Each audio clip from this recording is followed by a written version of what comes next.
مطلب ادبوا اولادکم وحب نبیکم وحب اطرتی واہل بیتی حب تلاوت القرآن صدق اللہ العظیم وبلغنا رسولہ النبی الکریم ونحن علی ذلک من الشاہدین والشاکرین والحمد للہ رب العالمین۔ میرے نہایت ہی واجب الاحترام ذی قدر وزی محترم وزی محتشم بزرگ و دوستو، خالق کائنات جل وعلا کے پیارے حبیب کریم علیہ السلام نے ارشاد فرمایا ادبوا اولادکم، اپنی اولاد کو ادب سکھاؤ، وحب نبیکم، اور اپنے نبی کی محبت سکھاؤ، وحب اطرتی واہل بیتی، میری اطرت اور اہل بیت کی محبت سکھاؤ، وحب تلاوت قرآن، اور قرآن کی محبت سکھاؤ۔ پتہ یہ چلا کہ آقا کریم علیہ السلام کے 4 فرامین عالی شان جو میں نے آپ کے سامنے پیش کیے، ان میں سر فہرست ادبوا اولادکم، اپنی اولاد کو ادب سکھاؤ۔ آج ادب کے موضوع پہ ہی چند باتیں گزارش کروں گا، پیش کروں گا۔ اللہ کریم جل وعلا ہمیں سمجھنے کی توفیق عطا فرمائے۔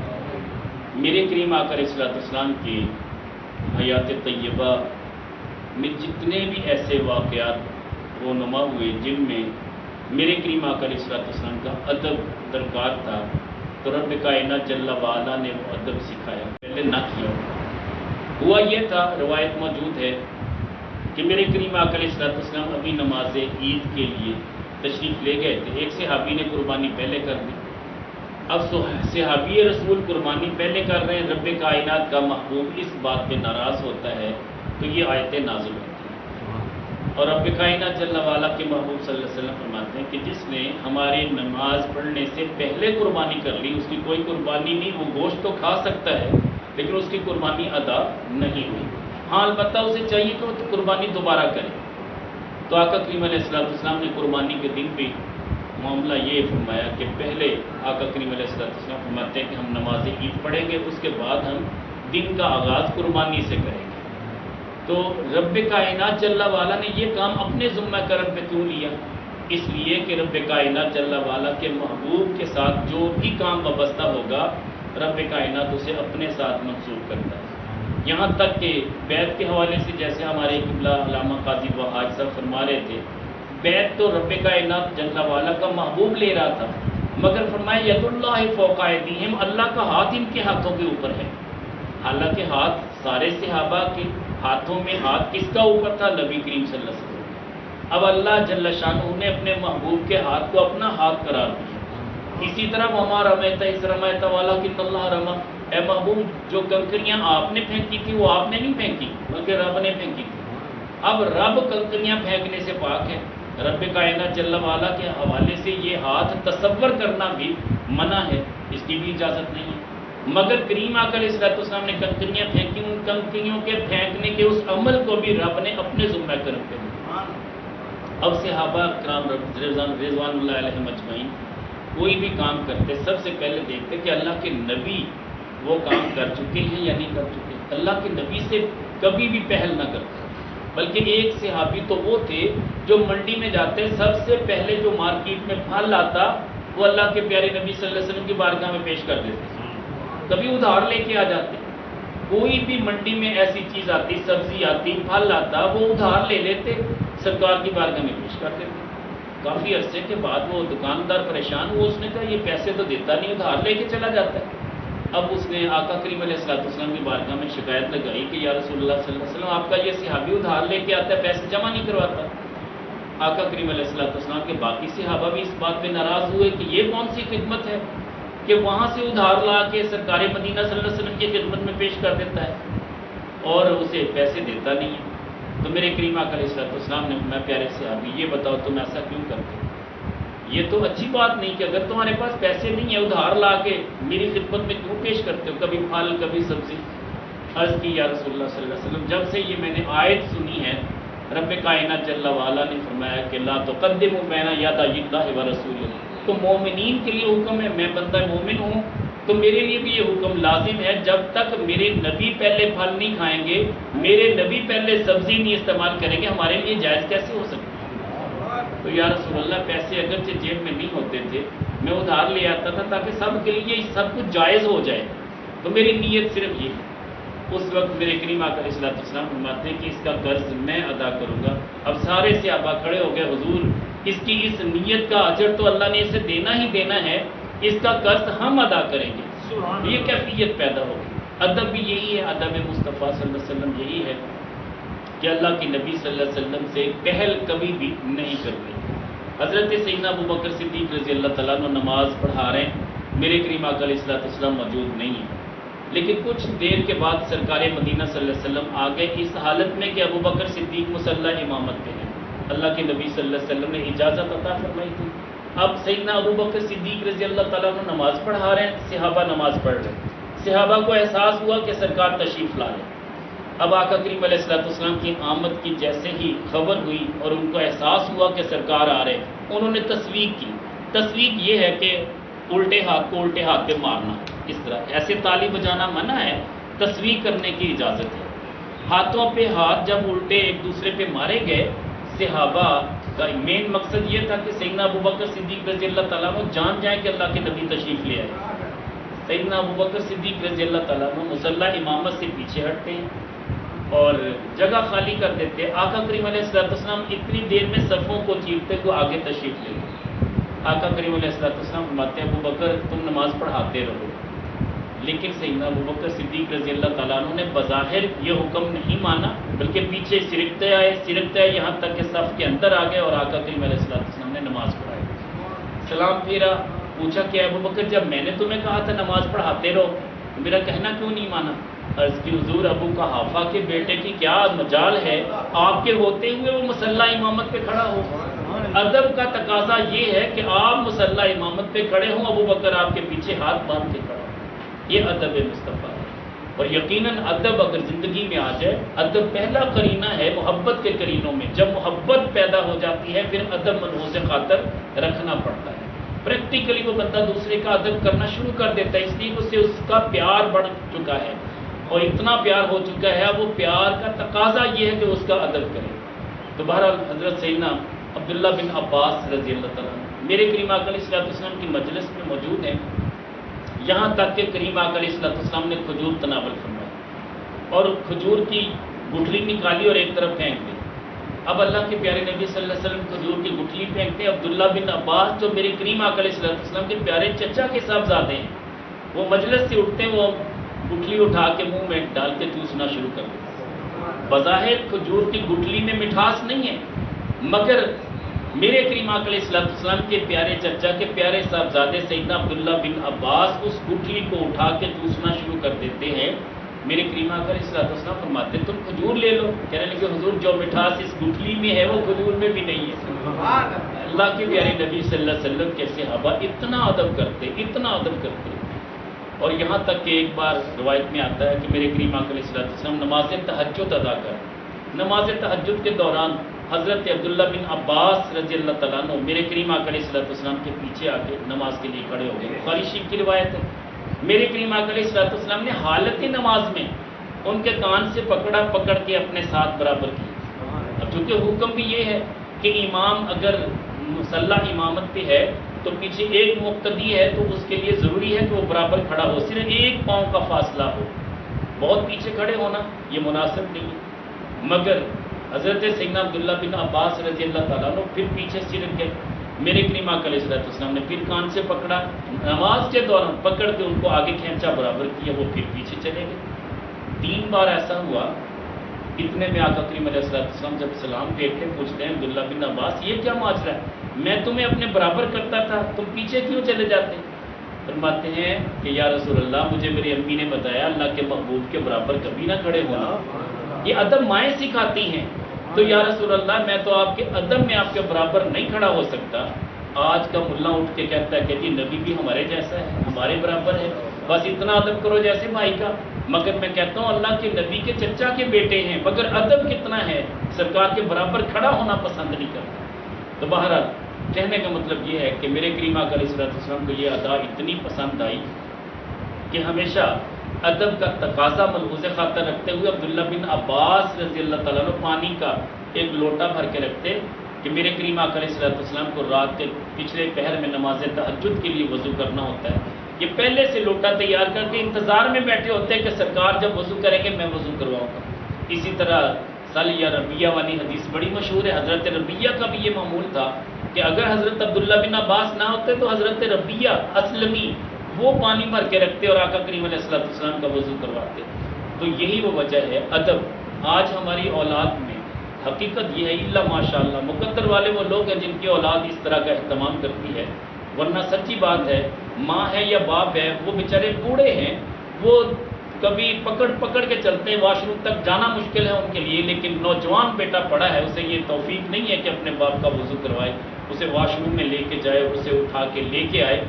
اتنا یہ ہم دور ہو چکے ہیں، ادب جیسی کوئی چیز ہماری زندگی میں نہیں، جبکہ تقاضا اسی بات کا ہے جو اللہ کے نبی صلی اللہ علیہ وسلم نے ہمیں ادب سکھایا، اپنے صحابہ کو ادب سکھایا، ہم اپنی اولادوں کو اس لیول پہ ادب سکھا دیں۔ جب اتنا مانوس کر دیں گے محبت اور پیار کے تقاضے پھر یہ ہوں گے کہ اولاد ادب کرے گی، اپنے باپ کے ہاتھوں کا غصہ بھی لے گی، کو بھی چومے گی۔ یہ ہماری دوری ہے دین سے۔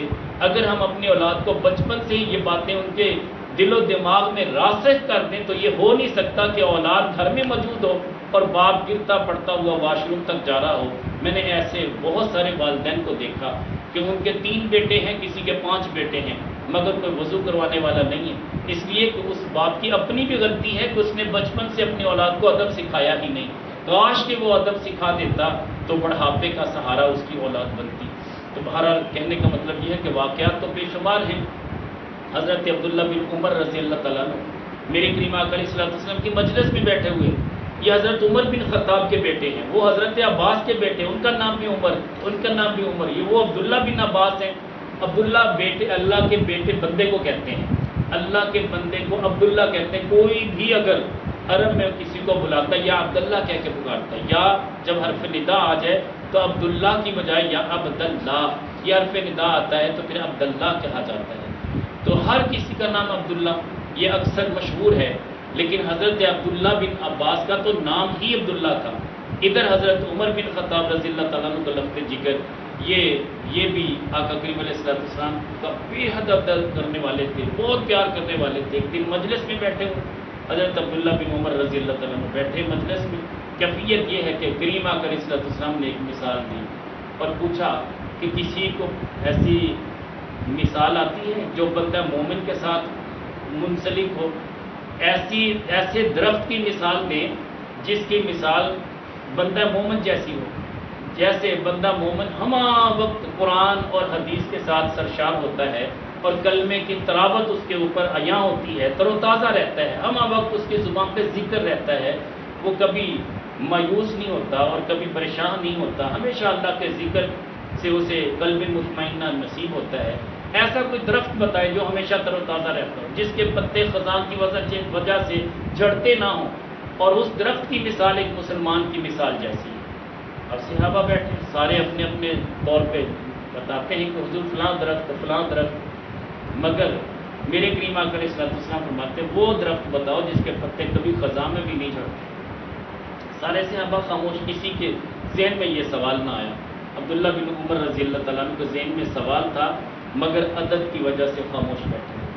اب خاموش بیٹھے اتنے میں آقا کریم علیہ السلام کی بارگاہ میں صحابہ نے دست بستہ ہاتھ جوڑے، عرض کی یا رسول اللہ صلی اللہ علیہ وسلم آپ ہی ارشاد فرمائیے، فرمایا کھجور کا درخت جو نہ گرمیوں میں خشک ہوتا ہے نہ سردیوں میں خشک ہوتا ہے، اس کے تر و تازہ پتے ہمیشہ کے لیے برقرار رہتے ہیں، یہاں تک کہ اس کی شاخیں کاٹ کے خشک کی جاتی ہیں، ورنہ یہ تر و تازہ ہے، اس کی مثال بندہ مومن جیسی ہے۔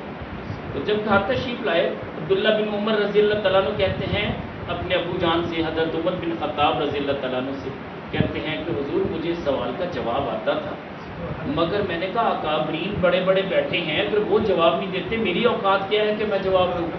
ادب یہ تھا کہ سب کے بیٹھے ہوئے میں نے جواب دینے کا ارادہ نہیں کیا، پتہ بھی تھا میں بولا نہیں۔ حضرت عمر بن خطاب کہنے لگے بیٹے اگر تو جواب دے دیتا میں تیرے اس جواب پہ فخر کرتا کہ میرے بیٹے نے اس سوال کا جواب دیا، لیکن کہتے حضور ادب بھی تو ماننے تھا، ادب رکاوٹ بن رہا تھا اس بات میں کہ میں اللہ کے نبی کی بارگاہ میں جواب دے دوں اور آپ تشریف فرمائیں، جبکہ باپ موجود ہے، ابو بکر صدیق جیسی ہستی موجود ہے، تو آپ فرماتے ہیں کہ میری ہمت نہیں پڑی کہ میں جواب دیتا۔ بات یہ ہے کہ آج اس چیز کی اتنی بڑی کمی ہو چکی ہے کہ ابھی ماں باپ بات کر رہے ہیں، بیٹا پہلے سے وہ فر بولنے لگ جاتا ہے، ابو آپ کو کیا پتا، آپ کی تو عقل ماری گئی ہے، آپ وہاں تک کبھی پہنچ ہی نہیں سکے، آپ کی پرانی سوچ ہے، اصل بات تو یہ ہے۔ اب بیٹا تڑ جواب دیتا ہے، فر جواب دیتا ہے، ماں کے سامنے بیٹی بولتی ہے، جبکہ یہ ادب کے خلاف ہے۔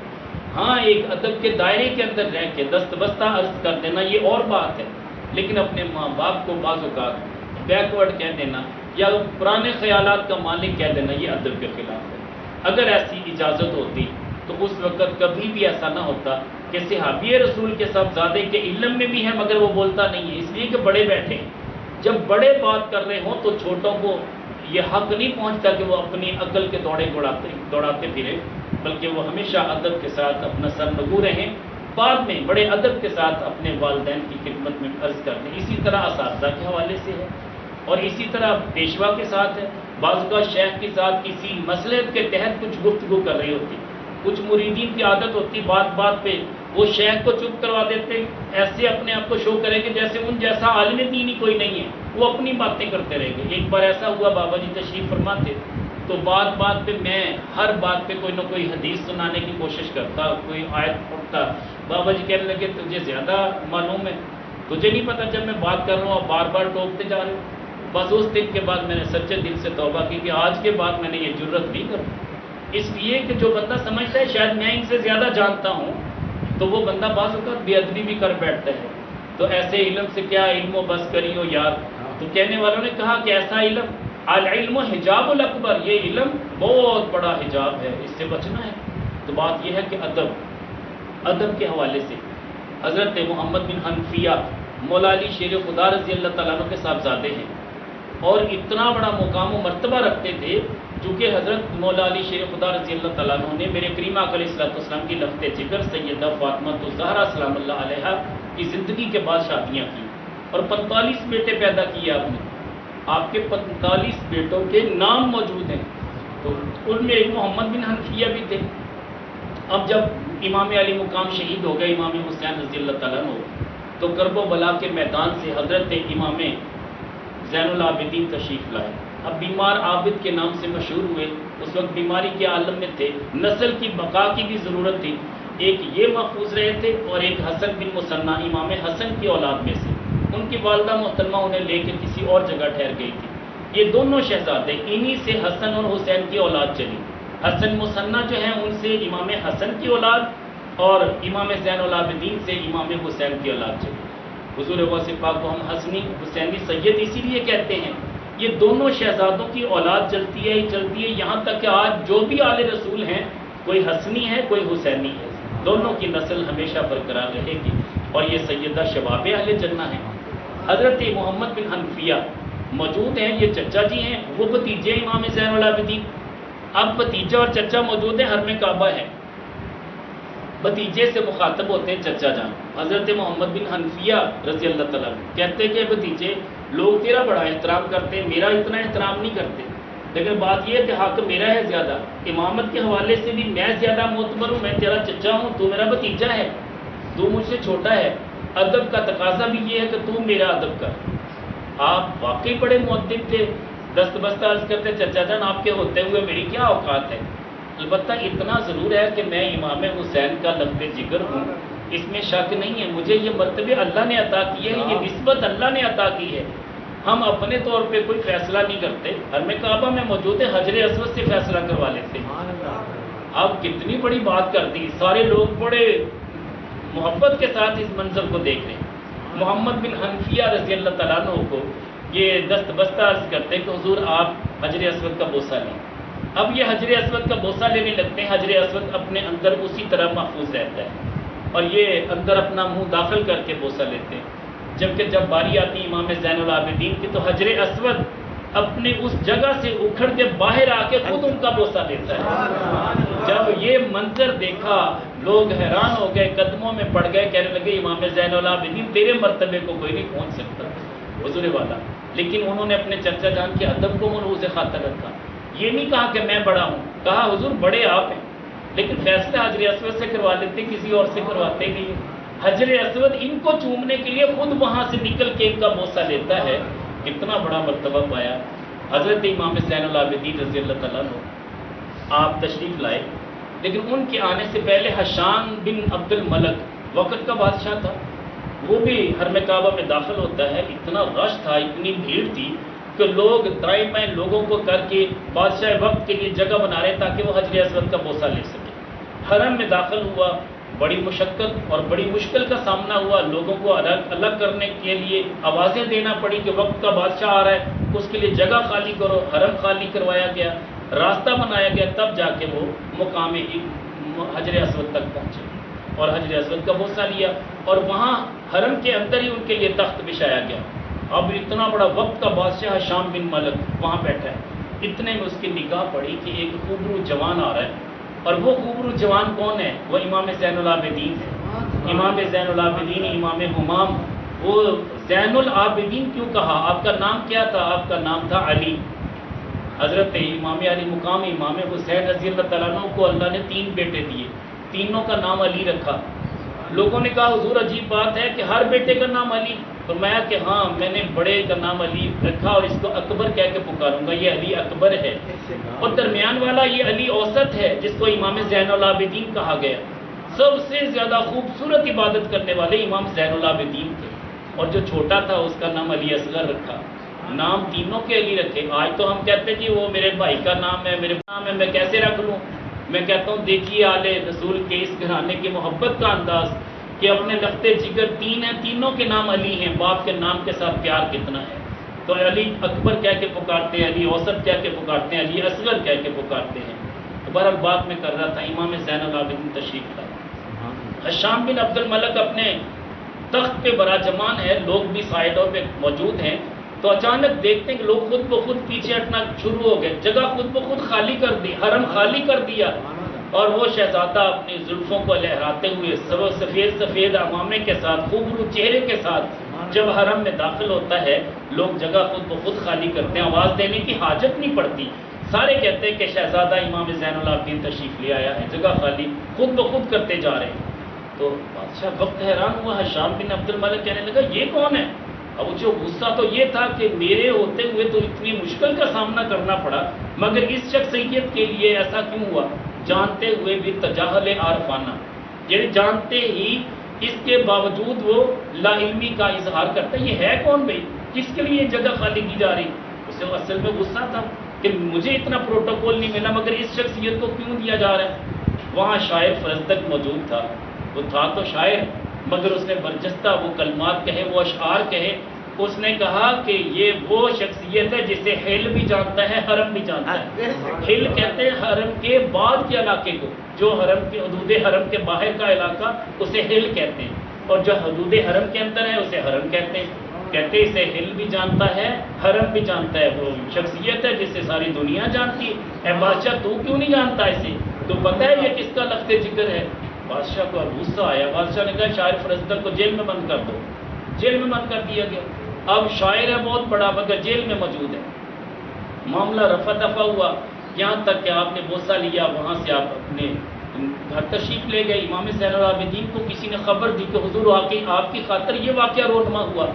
اور حشام بن عبد الملک نے شاعر فرزدق کو اس بنا پہ کہ آپ کی اس نے تعریف کی، اس کو جیل میں بند کر دیا. امام زین العابدین رضی اللہ تعالیٰ عنہ کیا فرماتے یہ اشرفیوں کی تھیلیاں میری طرف سے ان کو تحفہ دے کے آؤ. مجھے یقین کریں، آپ یہ جو فکر آپ سنیں گے آپ کے رونگٹے کھڑے ہو جائیں گے کہ یار اس طرح کی بھی کوئی محبت کرنے والا ہے. امام زین العابدین جب اشرفیاں بھیجتے ہیں جیل کے اندر بند شاعر فرزدق کو، باقاعدہ جس وقت وہ اشرفیاں پیش کی جاتی ہیں کہا جاتا ہے یہ امام زین العابدین کی طرف سے ہے کہ تو نے ہمارے دفاع میں اتنی شاعری کی، برجستہ اشعار کہے، اور جس کی پاداش میں تجھے جیل میں بند کیا، تو آج تمہیں یہ اشرفیاں امام زین العابدین کی طرف سے پیش کی جاتی ہیں. وہ رونے لگ گیا، کہنے لگا کہ زندگی میں ایک ہی تو کام کیا ہے، اور میں نے کیا کیا ہے؟ اہل بیت کے ساتھ اپنی محبت کا اظہار کرنے کے بعد اگر مجھے جیل میں جانا پڑا تو یہی عمل میرے لیے قیامت کا دن کافی اور معافی ہو جائے گا. اس لیے کہ رب کائنات جل وعلا کے محبوب صلی اللہ علیہ وسلم نے فرمایا وحب عطرتی و اہل بیتی، میری عطرت اور اہل بیت کی محبت ان کے سینوں میں ڈال دو. یہ محبت میرے رب کی طرف سے ہے، آقا دو جہاں کی نگاہ شفقت کی وجہ سے ہے. لہٰذا میری خوشبختی اور سعادت مندی ہے کہ مجھے جیل میں موجود رہنا چاہیے، اس لیے کہ میں نے وہ کام کیا ہے، زندگی میں اتنا بڑا اچھا کام میں نے نہیں کیا تو میں اسے اشرفیوں کے عوض اس کا بدلہ نہیں دینا چاہتا۔ میں چاہتا ہوں کہ آپ میری محبت کو قبول فرما رہے ہیں، میرے لیے دعا کر دیجیے۔ کہنے کا مطلب یہ ہے ادب کے حوالے سے جتنی بھی باتیں کر لیں، یقین جانیے ایک ایک بات ہمارے لیے مشعل راہ ہے۔ میں نے امام یوسف نبہانی علیہ رحمہ ان کے حوالے سے پڑھا، وہ امام عشق و محبت امام احمد رضا خان بریلوی رحمۃ اللہ علیہ کے ساتھ ان کی بڑی نسبت تھی اور بڑا قرب تھا، آپس میں ایک دوسرے کے ساتھ محبت پیر اور مرید جیسی تھی۔ کیفیت یہ ہے کہ امام یوسف نبہانی بہت بڑے عالم دین ہیں، مفسر قرآن ہیں، یہ ہمیشہ باہر بیٹھا کرتے تھے۔ جب باہر بیٹھتے روضہ اطہر کے اندر داخل نہ ہوتے، بس دور دور سے گنبد خضرا کو تکتے رہتے۔ امام عشق و محبت امام احمد رضا خان بریلوی رحمۃ اللہ علیہ عرض کرتے کہ حضور آپ اندر کیوں نہیں تشریف لے رہے؟ کہتے کتے کا کام ہے کہ دربار وہ گھر میں نہیں گھستا، وہ ہمیشہ دروازے پہ بیٹھا رہتا ہے۔ میں تو اللہ کے نبی کا کتا ہوں، در کا سگ ہوں، مجھے اگر در پہ بیٹھنے کی اجازت مل جائے اسی پہ میں اپنا قسمت پہ ناز کرتا ہوں، تو میری مجال نہیں ہے کہ آقا کریم علیہ السلام کی جانیوں کے پاس بھی چلا جاؤں۔ یہ ہے ادب۔ اس کا مطلب یہ نہیں کہ سرکار کے ساتھ ان کو پیار نہیں تھا، بہت پیار کرنے والے تھے، بڑی محبت کرنے والے تھے، لیکن انداز ہی۔ اور حقیقت یہ ہے کہ ایک ایسا بھی شخص تھا، آخری بات عرض کر رہا ہوں، آپ کو جب خواب میں دیکھنے والوں نے دیکھا، پوچھا ما فعل اللہ بک، اللہ نے تمہارے ساتھ کیا کیا؟ تو وہ شخص کہنے لگا کہ اللہ نے مجھے بخش دیا۔ پوچھا کہ کس وجہ سے بخشا؟ وہ شخص کہنے لگا کہ میں ایک دن وضو کرنے کے لیے ایک جگہ پہ بیٹھا، میں نے اچانک دیکھا کہ جس جگہ پہ میں وضو کر رہا ہوں یہ جگہ بلندی پہ ہے اور پانی کا بہاؤ اس طرف ہے۔ اچانک نگاہ پڑی کہ آگے والی جگہ پہ امام احمد بن حنبل رحمۃ اللہ علیہ وضو کر رہے ہیں۔ اب صورتحال یہ ہے کہ فوراً دل میں خیال آیا کہ میرا وضو کا پانی، جیسے میں وضو کر رہا ہوں یہ پانی بہتا ہوا آگے جاتا ہے، وہاں امام احمد بن حنبل وضو کر رہے ہیں۔ ادب یہ ہے کہ میرا پانی وہاں تک نہ پہنچے بلکہ ان سے آگے جا کے بیٹھوں تاکہ ان کے جسم سے لگا ہوا مس ہوا پانی مجھے نصیب ہو، میں اس پانی سے وضو کروں۔ تو پھر وہ فرماتے ہیں کہ میں اٹھا اور امام احمد بن حنبل رحمۃ اللہ علیہ سے آگے نچلی سطح پہ جا کے بیٹھ گیا۔ ادھر وہ وضو فرما رہے تھے، وہی پانی چونکہ ایک ندی تھی، ایک نہر نما جگہ تھی، وہ کہتے وضو کرتے کرتے جیسے ہی میں وضو کرتے میری توجہ بھی ادھر تھی کہ امام احمد بن حنبل رحمۃ اللہ علیہ کے ہاتھوں سے مس ہوا پانی یہاں آ رہا ہے، میں اپنی قسمت پہ ناز کر رہا تھا۔ بس جب میں قبر میں گیا تو رب کائنات جل وعلا نے اسی عمل کو پسند کیا کہ تو نے میرے محبوب کی امت کے ایک ولی کی اتنی قدر کی ہے کہ تو نے اس کے ہاتھوں سے مس ہوئے پانی سے وضو کیا، آج تجھے اسی عمل پہ بخشتا ہوں۔ پتہ نہیں کس عمل پہ ہماری بخشش ہونی ہے۔ کوشش کریں اپنے بڑوں کا ادب کریں۔ میرے کریم آقا علیہ السلام کی مجلس لگی ہوئی ہے، ایک بڑا صحابی عمر رسیدہ ہے، بزرگ ہے، وہ مجلس میں آ جاتا ہے، سارے صحابہ بیٹھے، سب کی توجہ سرکار کی طرف تھی، پیچھے آنے والے کی خبر نہ تھی۔ میرے کریم آقا علیہ السلام تھوڑا سا جلال میں آتے، دیکھتے ہیں کہ وہ ابھی کھڑا ہے، کہ جگہ کی وہ اسے تلاش ہے کہ کہاں جگہ ہے، میں کہاں بیٹھوں، وہاں پیچھے یہ بھی کھڑا ہے۔ تو آقا کریم علیہ السلام نے فرمایا لم یعقر کبیرنا ولم یرحم صغیرنا فلیس منا، جو اپنے بڑوں کا ادب نہیں کرتا، جو چھوٹوں پہ شفقت نہیں کرتا، وہ ہم میں سے نہیں ہے۔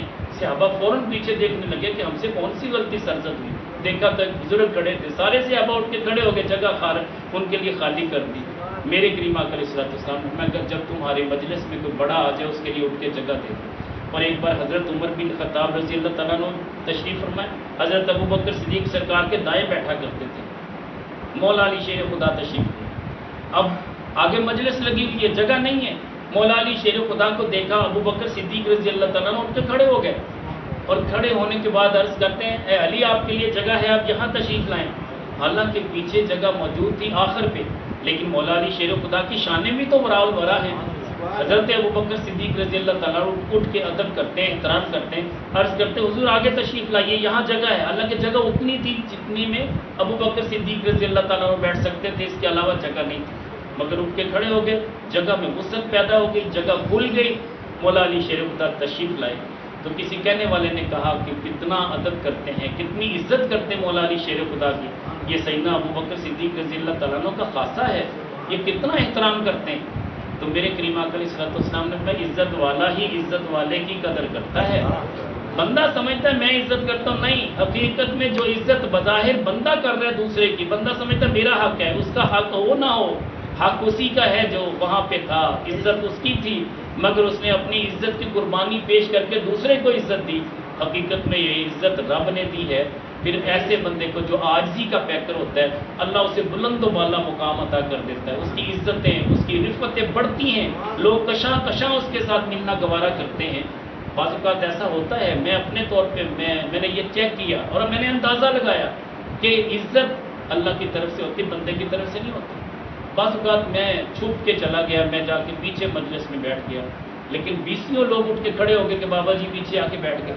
بات یہ میں نے تو کسی کو شو بھی نہیں کیا، میں نے بارہا ایسا چیک کیا، اس لیے کہ اگر دلوں میں محبت ہے، آپ کی محبت دلوں کے اندر آ چکی ہے، تو پھر یہ ہو نہیں سکتا کہ آپ کو پیچھے سے اٹھا کے آگے نہ لایا جائے۔ میری عادت ہے، میں لاہور تک کا سفر کرنا پڑتا ہے، مشکل ہوتی میرے لیے۔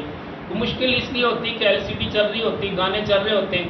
میرا معمول یہ ہے کہ میں ہینڈ فری ساتھ رکھتا ہوں تاکہ نعتیں لگا کے کانوں میں ڈال لیتا ہوں، نعتیں سنتا ہوں اور پچھلی سیٹ پہ جا کے بیٹھتا ہوں تاکہ میری فولڈنگ سیٹ کو میں کھول لوں، میری نگاہ ایل سی ڈی تک نہ جائے۔ کوشش کرتا ہوں درمیان میں، بعض اوقات اب درمیان میں بھی ایل سی ڈی لگ گئی، اب وہ ڈبل ایل سی ڈی چل رہی ہوتی ہے، اور زیادہ مشکل ہوتی ہے۔ میں پھر ایسا کرتا ہوں، جو درمیان میں ایل سی ڈی، اس سے پہلے والی سیٹوں میں سے کوئی ایک سیٹ کا انتخاب کرتا ہوں۔ اگر ایک ہی ایل سی ڈی تو پھر آخری والی سیٹ لیتا ہوں، میں بالکل آخر پہ اس کو کھولا، ایسے پیچھے لیٹ گیا۔ پورا سفر لاہور کا 4 یا 5 گھنٹے کا اتنی مشقت میں کرتا ہوں کہ مجھے پتہ ہے کہ پیچھے جھٹکے بھی زیادہ لگتے ہیں، مریض آدمی کے لیے تو بہت مشکل سفر ہے، مگر اس میں اپنے ایمان کی حلاوت کو پانے کے لیے میں یہ عمل کرتا ہوں۔ اس سے مجھے جو ایمان کی مٹھاس ملتی ہے، اس کا احساس مجھے ہی ہو سکتا، کسی اور کو نہیں ہو سکتا۔ ایک بار میں اسی طرح بس میں گیا تو بس ساری خالی تھی، میں آخری سیٹ پہ جا کے بیٹھ گیا، چند لوگ اور آئے، آ کے بیٹھ گئے۔ میری نیت یہی تھی کہ جب پچھلی سیٹ پہ بیٹھوں گا، اسے فولڈنگ سیٹ کو کھول کے پیچھے ہو جاؤں گا، ایل سی ڈی چلے گی تو مجھے دیکھنے میں رکاوٹ بنے گی، وہ خود بخود ہی وہ اگلی سیٹیں رکاوٹ بن جائیں گی، تو یہ میرے لیے اچھا ہوگا۔ لیکن کسی بندے نے دیکھ لیا کہ بابا جی بس میں سب سے آخر پہ بیٹھے، اب وہ مجھے جانتا تھا، اللہ جانے اس کو مجھ سے کیسے تعلق بنا۔ وہ اڈے میں جا کے اس کو اسپیشلی سفارش کرتا ہے، یار بابا جی کو آخری والی سیٹ دی ہے، زیادتی کی ہے، بابا جی کو فرنٹ سیٹ دیں۔ اب وہ ٹکٹ وہاں سے بنوا کے لا کے اندر سوار ہوتا ہے اور دست بستہ عرض کرتا ہے، حضور آپ پیچھے کیوں بیٹھ گئے؟ یہ میں آپ کے لیے ٹکٹ بنا کے لایا ہوں، آپ آگے بیٹھے۔ میں نے کہا میری مجبوری ہے، میں جان بوجھ کے پیچھے بیٹھتا ہوں۔ اب وہ بات یہ ہے کہ عزت دینے کے لیے ہوتا ہے، جو عزت بندہ مانگ کے لیتا وہ عزت نہیں ہوتی، یاد رکھیں، وہ تو بھیک ہے۔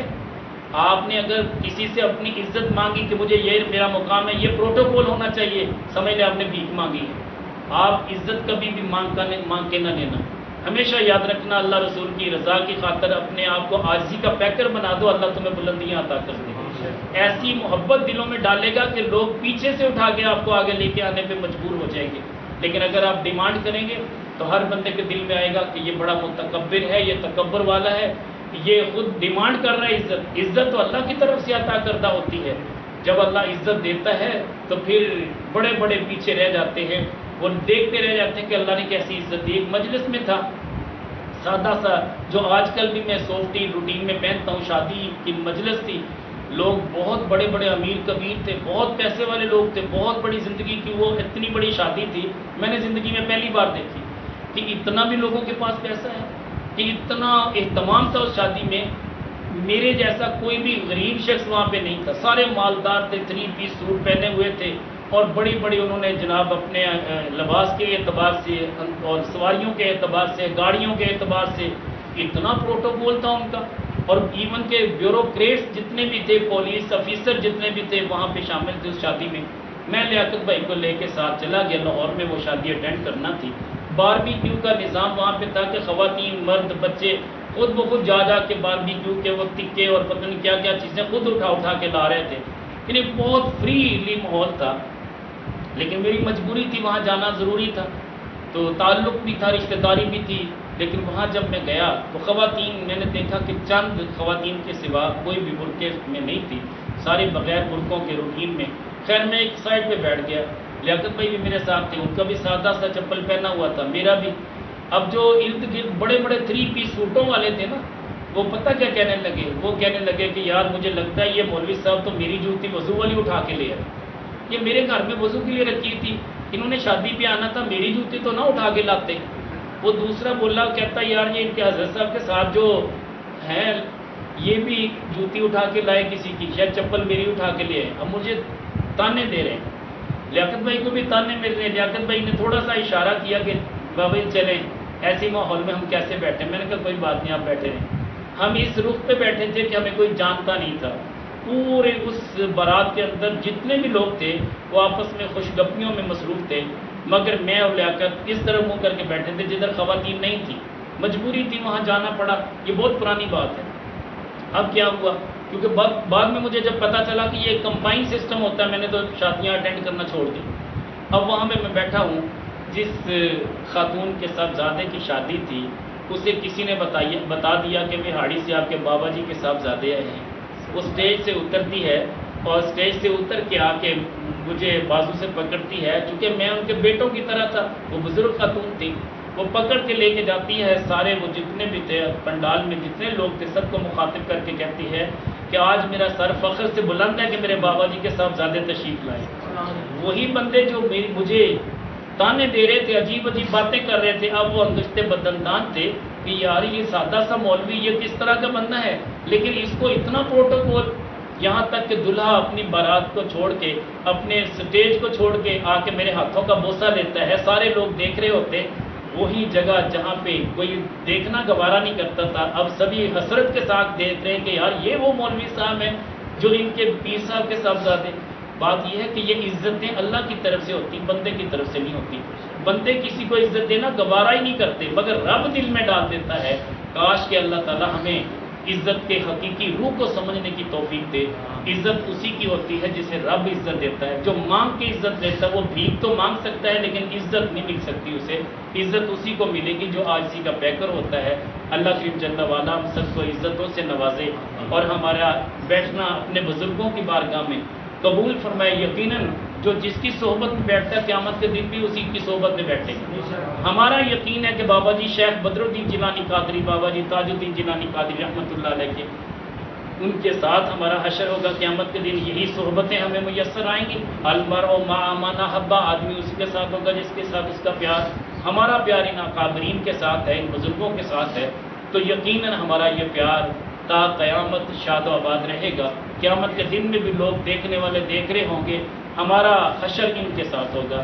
یہ اللہ کے وہ ولی ہیں جن کے مرنے کے بعد قبر 1.5 سال کے بعد کھلتی ہے، کفن بھی سلامت، چہرہ بھی سلامت، چہرے پہ نور بھی اسی طرح۔